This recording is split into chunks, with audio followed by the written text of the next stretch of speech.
Hey guys, this is Travis with BetLab Sports once again, and I wanted to show you a few things about day games in baseball. Obviously, day games, night games are going to be a bit of a difference there in how well a team performs, and we're going to take a look at that.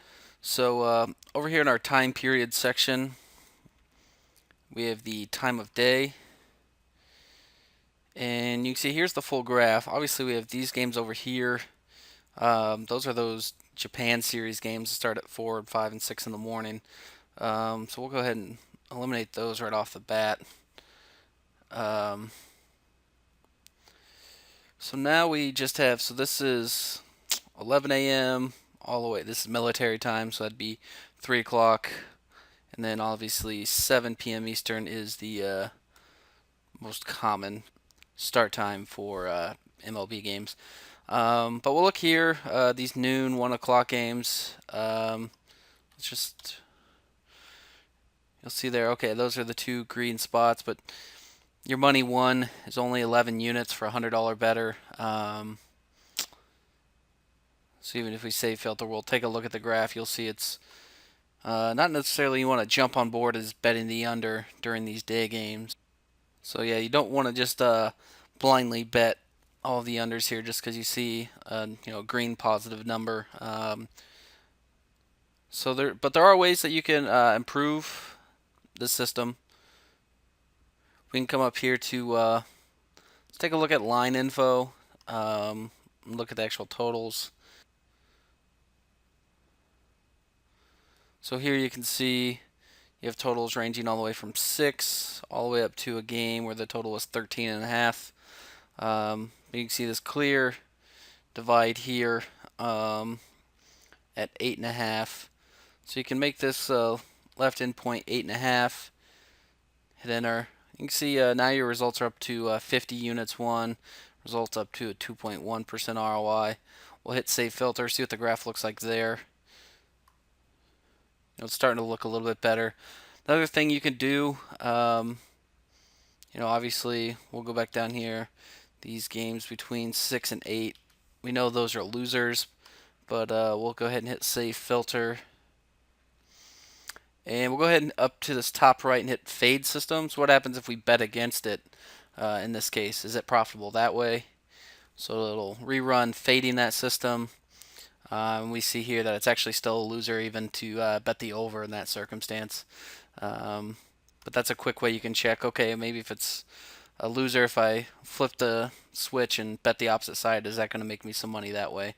In that case, it wasn't. So we'll go back here and go back to our left end point of 8.5 and hit save filter. So now we're looking at day games where the total is at least 8.5. You can see you've greatly improved.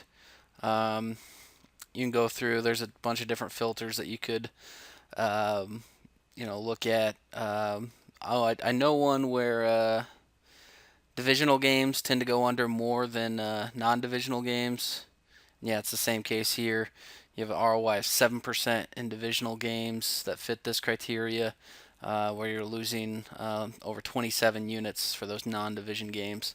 So just by selecting a division,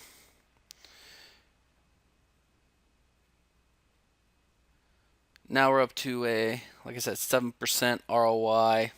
Go down here. Obviously, some big years there. Obviously, 2008 was a monster year. But you can see overall kind of a good growth pattern as far as that.